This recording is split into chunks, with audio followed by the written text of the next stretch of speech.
ঢাকা মহানগরীর রাজনীতি মানেই পুরো বাংলাদেশের রাজনীতির স্নায়ুকেন্দ্র।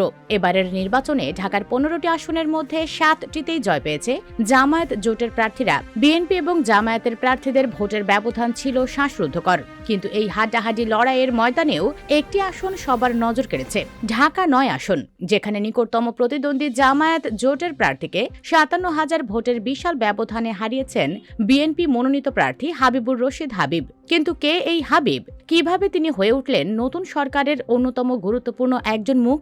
হাবিবের এই জয় যতটা সহজ মনে হচ্ছে, তার শুরুটা ছিল ততটাই কঠিন। ঢাকা ৯ আসনটি বরাবরই হেভিওয়েট প্রার্থীদের নজর কাড়া একটি এলাকা।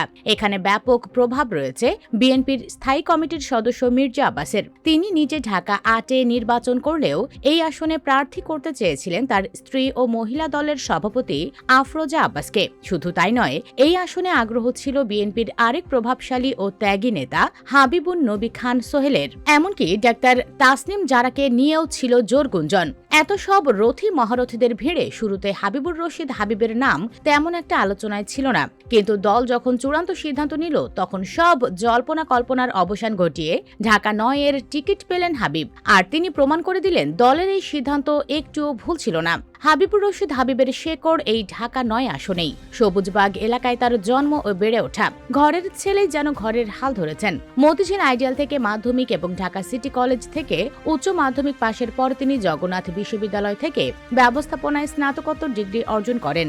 রাজনীতিতে তার হাতে খড়ি বাংলাদেশ জাতীয়তাবাদী ছাত্র দলের মাধ্যমে। মেধা, সাহস ও সাংগঠনিক দক্ষতার গুণে তিনি ছাত্র দলের কেন্দ্রীয় কমিটির সাধারণ সম্পাদকের দায়িত্ব পালন করেছেন। এরপর বিএনপির ঢাকা মহানগর দক্ষিণ শাখার যুগ্ম সাধারণ সম্পাদক এবং বর্তমানে কেন্দ্রীয় নির্বাহী কমিটির একজন সদস্য তিনি। তৃণমূল থেকে তিল করে গড়ে ওঠা এক নেতার নাম হাবিবুর রশিদ হাবিব। রাজনীতি হাবিবের জন্য কোনো ফুল বিছানো পথ ছিল না।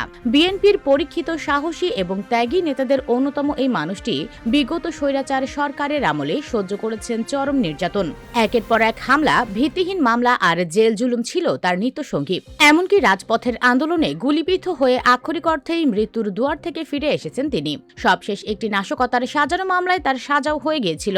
২০২৪ সালের এপ্রিলে তাকে আবারও নিক্ষেপ করা হয় অন্ধকার কারাগারে। কিন্তু রাতের অন্ধকার যতই গভীর হয়, ভোর ততটাই কাছে আসে। ২০২৪ সালের আগস্টে ছাত্র জনতার ঐতিহাসিক অভ্যুত্থানে পতন ঘটে শেখ হাসিনা সরকারের। মুক্ত বাতাসে বেরিয়ে আসেন হাবিব। আইনি লড়াইয়ে খালাস পান সব রাজনৈতিক মিথ্যা মামলা থেকে। জীবনে প্রথমবারের মতো জাতীয় সংসদ নির্বাচনে অংশ নিয়েই বাজিমাত করেন হাবিব। ঢাকার আসনগুলোর মধ্যে সর্বোচ্চ ৫৭,০০০ ভোটের ব্যবধানে তিনি বিজয় ছিনিয়ে আনেন। রাজপথের এই ত্যাগী ও সাহসী যোদ্ধার ত্যাগের মূল্যায়ন করেছে দল।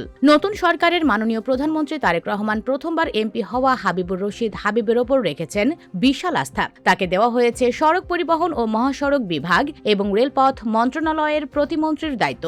একটি দুটি নয়, দেশের যোগাযোগ ব্যবস্থার সবচেয়ে গুরুত্বপূর্ণ ৩টি খাতের কাণ্ডারি এখন তিনি। মৃত্যুর মুখ থেকে ফিরে আসা এক অকুতভয় নেতা, যিনি প্রমাণ করেছেন সততা, ধৈর্য আর দলের প্রতি অবিচল আনুগত্য থাকলে রাজপথ থেকে উঠে এসে রাষ্ট্রের সর্বোচ্চ নীতি নির্ধারণী পর্যায়েও পৌঁছানো যায়। হাবিবুর রশিদ হাবিব আগামীর বাংলাদেশের যোগাযোগ ব্যবস্থার এক নতুন রূপকার।